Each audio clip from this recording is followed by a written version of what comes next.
প্রিয় দর্শক, আজকের বিষয়টি অত্যন্ত জনগুরুত্বপূর্ণ, কারণ যে সেতুটি দেখতেছেন সেটা সব সময় থাকে জ্যামে পরিপূর্ণ।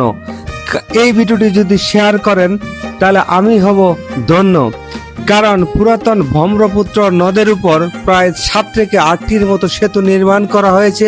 ঠিক তারই মধ্যে হাতিরদিয়া বাজার থেকে সন্মানী ইউনিয়নের সাথে সংযোগকারী সেতুটি অন্যতম, সেটি সবচেয়ে ব্যস্ততম। আপনারা দেখতে পাচ্ছেন এরকম যানজট এখানকার। এই সেতুর বর্তমানে এই হচ্ছে অবস্থা। আর সেতুটি যেহেতু ঝুঁকিপূর্ণ, যে কোনো সময় ঘটতে পারে যে কোনো ধরনের দুর্ঘটনা। আর এই সেতুর উপর দিয়ে 5 টনের উপর পরিবহন নিষিদ্ধ। কিন্তু নিষিদ্ধ থাকলেই কি হবে, কারণ দুই অঞ্চলের মধ্যে সংযোগকারী অন্যতম একটি সেতু। এই সেতুর দুপাশে রয়েছে সুবিশাল রাস্তা করা হয়েছে, কিন্তু করা হয়নি সেতুটি প্রশস্তকরণ।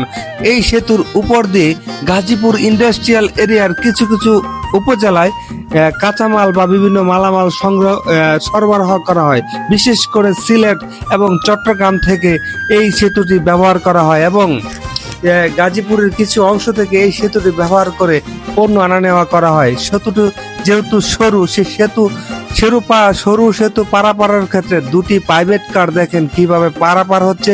যেই সেতুর উপর দিয়ে দুটি প্রাইভেট কার সহজে পারাপার হতে পারে না, আর সেই সেতুর উপর দিয়ে যদি বিশাল বিশাল গাড়ি হয় পারাপার, তাহলে বুঝেন এখানে কিরকম সমস্যা সৃষ্টি হয়। এই সমস্যা এই গ্রামের মানুষের, এই অঞ্চলের মানুষের সুদীর্ঘদিন যাবতই। বর্তমানে এই সেতুটির অবস্থা খুবই খারাপ এবং ঝুঁকিপূর্ণ। তাই আমি বলবো যে এই সেতুটির সম্পর্কে আজকের এই ভিডিওটি শেয়ার করে দিবেন। যথাযথ কর্তৃপক্ষের দৃষ্টি আকর্ষণ করছি, হয়তোবা এর মেরামতের জন্য, নতবা নতুনভাবে প্রশস্ত সেতু নির্মাণের জন্য। কারণ যে কোনো সময় যে কোনো পর্যায়ে হয়ে যেতে পারে একটি দুর্ঘটনা। আর একটি দুর্ঘটনা ঘটার ফলে হয়ে বিভিন্ন তদন্ত কমিটি, কিন্তু কাজের কাজ কিছুই হবে না। এই সেতুটি এই দুই অঞ্চলের মধ্যে অন্যতম একটি ব্যস্ততম সেতু। সেতুটির বর্তমানে খুব খারাপ অবস্থা আপনারা দেখতে পাচ্ছেন, যেন একটি কঙ্কালসার হয়ে গেছে সেতুটির রেলিং। এবং সেতুটি উপর দিয়ে যখন যানবাহন চলাচল করে তখন প্রচন্ড ঝুঁকি উপলব্ধি করা যায়। শামীম ওসমান ব্যাপার।